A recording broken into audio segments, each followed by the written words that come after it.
Hi, I'm Streaky, I'm at Metropolis Mastering, and today I was going to show you around my room. I get loads of people asking questions about what kind of equipment I use for mastering.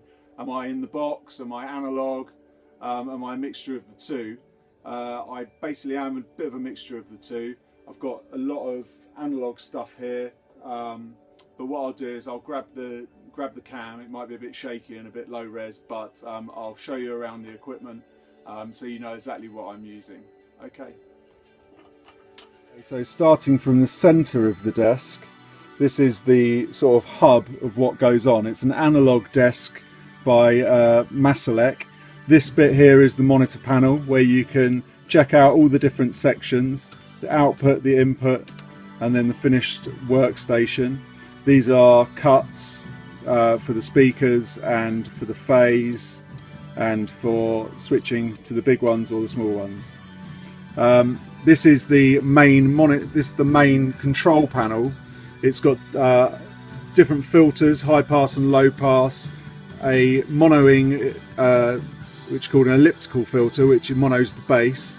This is a stereo width which pans the stereo information out. It's got inputs and outputs, and you can select what equipment you want. This is a surround version, sorry, and I use this for other inserts so that I can have every piece of equipment in line if I want it to, although that would be quite a lot of overkill. Then going on to, then at the top there is an L2, which is a limiter, which I'm sure a lot of people have got the plug-in version.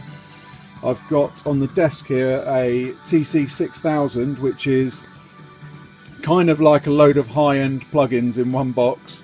I don't tend to use it that much. I know the EQ is quite good, but I tend to use it a lot for limiting. The MD3 limiter on there is quite good.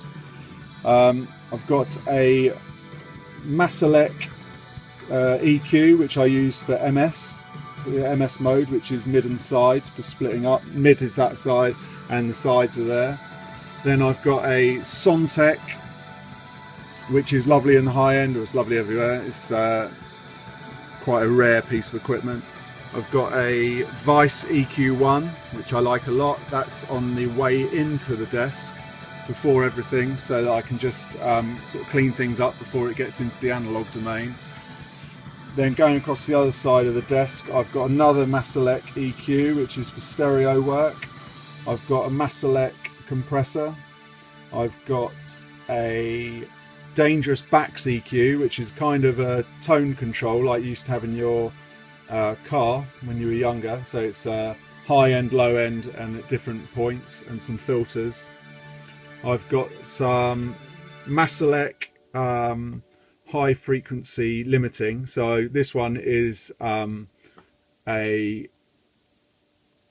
just high frequency limiting. This one's a limiter and high frequency limiting. One's on the front, one's on the back of the chain. So if I can catch some sibilance on the way in with this one, and then on the way out things might be a little bright, and you can kind of clean them up a little bit with the HF on there because it's very fast. Then I've got a Manley Vary Mu for that sort of classic Manley sound. Up on here I've got converters, which are the Prism Dream AD2s, which are very open sounding. They're very nice. On the top here I've got a Avalon compressor, which is, I don't tend to use the compressor too much, but the EQ is very nice.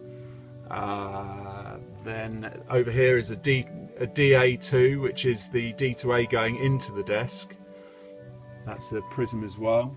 Then over here there's another rack where I've got a curve bender, which is cool. It's got this very sort of coloured sound, which after using a lot of the other stuff that I've got, the Masalek stuff, that works really well. I've got a multi-band compressor, which is again a Masalek one, which has got a few mods on, Metropolis mods. The low end's great on this. You can get nice tight punchy bass, especially on dance music.